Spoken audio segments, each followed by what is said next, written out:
Assalamualaikum warahmatullahi wabarakatuh. Sebelumnya saya ingin mengucapkan matur suwun sangat Bang Karni. Terima kasih banyak, saya sangat bergembira karena Bang Karni sebagai Presiden ILC sudah memberikan kesempatan kepada saya sebagai generasi muda untuk duduk di forum terhormat ini. Tentunya ini menjadi sebuah pertanda bahwa memang anak muda sudah saatnya mendapatkan ruang dan tempat di Republik ini memberikan kontribusi serta sumbangsi nyata untuk kepentingan bangsa dan negara. Bang Karni, izin saya ingin mengawali argumentasi saya dengan mengutip apa yang disampaikan oleh founding fathers kita, Bung Karno. Perjuanganku lebih mudah karena mengusir penjajah.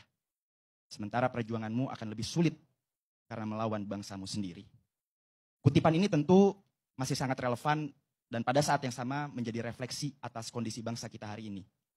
Bagaimana kemudian arus deras narasi pemakzulan Mas Gibran yang terus diproduksi dan diamplifikasi ini secara eksplisit maupun implisit telah menyebabkan polarisasi di tengah sosial masyarakat kita. Ada yang mendukung, ada yang tidak mendukung. Tentu ini bisa membahayakan kalau kita bicara pada konteks keutuhan sebagai sebuah bangsa. Apakah memang ada praktik politik divide et impera, praktik politik pecah belah, praktik politik adu domba yang sedang dilakukan oleh mereka-mereka yang punya kepentingan untuk mengganggu pemerintahan Prabowo Gibran? Saya tidak ingin juga kemudian, kalau saya tadi mendengar apa yang disampaikan oleh Ayahanda Sunarko, bahwa kekhawatiran Pak Prabowo ini sebagai presiden ketika berhalangan hadir dan lain sebagainya, ini membuat kondisi bangsa seolah-olah akan hancur lebur gitu. Ini kan sebuah kesesatan narasi yang membuat kita sebagai sebuah bangsa merasa pesimistik. Harusnya kalau saya boleh menyarankan sebagai generasi muda, narasi-narasi yang harusnya dibangun, diskursus publik yang harusnya hadir di tengah-tengah kita semua adalah narasi dan diskursus publik yang konstruktif. Kalau tadi dikatakan bahwa Ayahanda Sunarko dan juga teman-temannya ini memiliki kemauan, keinginan untuk menjaga Presiden Prabowo, menjaga bangsa dan negara, pertanyaannya adalah, apakah karena saya duduk di tempat ini berseberangan dengan Ayahanda, kemudian saya tidak memiliki hak untuk menjaga Presiden Prabowo Subianto? Apakah nelayan yang ada di Aceh sana, nelayan yang ada di Papua sana tidak memiliki hak? Apakah hak itu hanya dimiliki oleh Ayahanda bersama teman-temannya? Itu satu.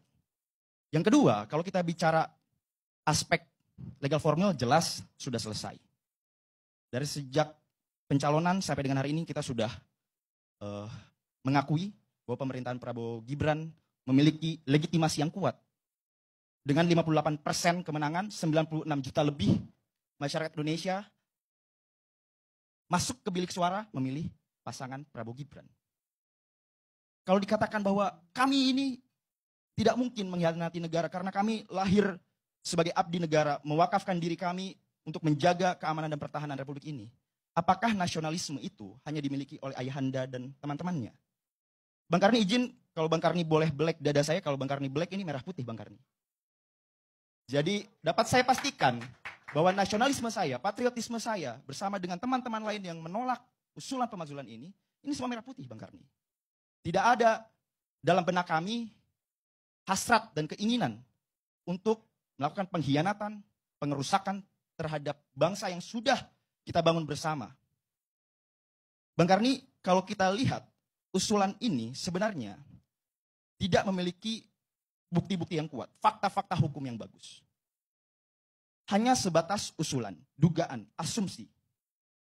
Di dalam asas hukum, kalau kita lihat, ada asas yang disebut dengan in criminalibus probationes beden esse luce clariores. Bahwa dalam setiap perkara, khususnya pidana, kalau tadi singgung, ini ada Mas Gibran ini ada dugaan terseret kasus korupsi dan lain sebagainya dan lain sebagainya.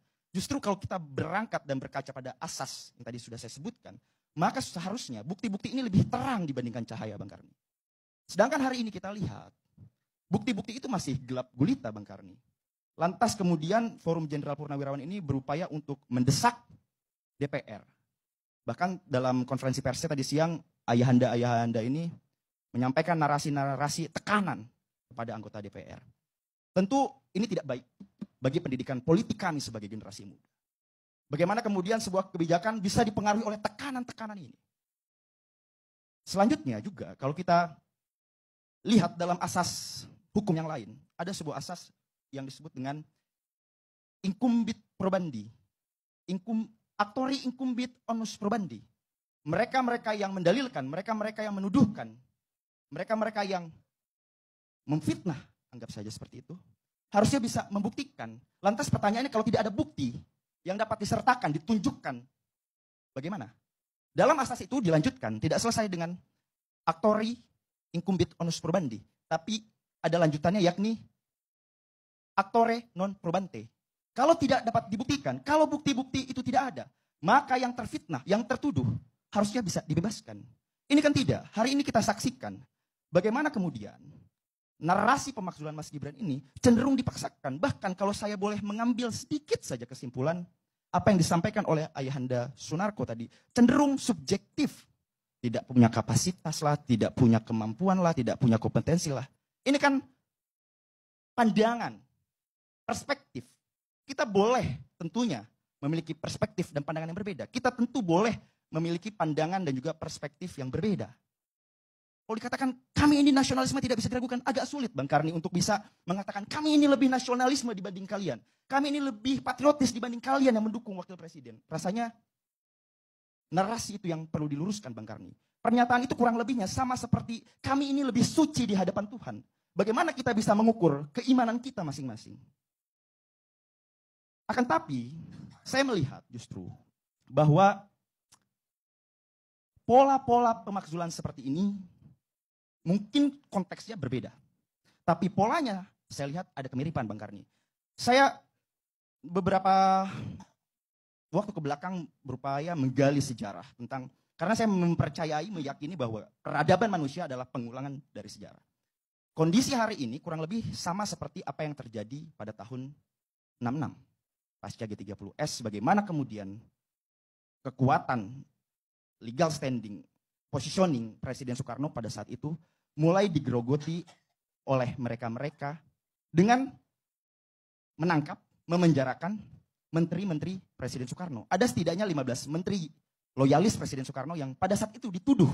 Ada 3 kategori penangkapan loyalis Bung Karno pada saat itu yang kemudian pada akhirnya membuat legitimasi Presiden Soekarno ini runtuh. 3 kategori itu menteri-menteri itu diduga terlibat dalam G30S, itu pertama. Yang kedua, menteri-menteri itu dicurigai tidak memiliki loyalitas absolut. Ada keraguan di sana. Yang ketiga, waktu itu Soeharto menginstruksikan juga bahwa menteri-menteri yang dianggap secara sepihak tentunya, secara subjektif, amoral dan asosial ditangkap juga Bang Karni. Ini kan narasi daripada subjektivitas rezim pada saat itu. Dan hari ini saya lihat polanya kurang lebih sama. Dianggap pemerintahan hari ini yang dikomandoi dan dinahkodai oleh Presiden Prabowo Subianto dan didampingi oleh Mas Gibran Rakabuming Raka, ini dianggap dapat membahayakan. Loyalitas Mas Gibran ini seolah-olah diragukan. Merah putihnya Mas Gibran ini seolah-olah diragukan. Ini kan sebuah polemik yang seharusnya bisa kita selesaikan Bang Karni. Karena pada saat yang sama, hari ini kalau kita lihat pemerintah terus berupaya untuk menjalankan program-program dan visi misinya. Membuktikan bahwa mayoritas masyarakat Indonesia tidak salah dalam menentukan pucuk pimpinannya. Kalau kemudian dikatakan bahwa ingin menjaga Presiden Prabowo Subianto, toh yang memilih Mas Gibran juga adalah Presiden Prabowo Subianto. Tidak mungkin seorang Presiden Prabowo Subianto yang hidupnya dihabiskan untuk berjuang membela bangsa dan negara, telah mengalami pasang surut kehidupan, mengalami peristiwa-peristiwa politik yang tidak mudah, salah dalam memilih wakil presidennya. Ini kan sebuah anomali. Narasi yang terus diangkat ke permukaan publik seolah-olah kita harus menjaga Presiden Prabowo Subianto. Toh pada saat yang sama Presiden Prabowo Subianto yang memilih Mas Gibran kok. Ini kan seolah-olah ingin mendelegitimasi integritas, kompetensi, kapasitas dari Presiden Prabowo Subianto. Seolah-olah Presiden Prabowo Subianto salah dalam menentukan wakilnya. Ini kan menurut saya adalah sebuah kesesatan dan narasi-narasi yang tidak baik untuk dikonsumsi oleh publik. Kurang lebih. Baik.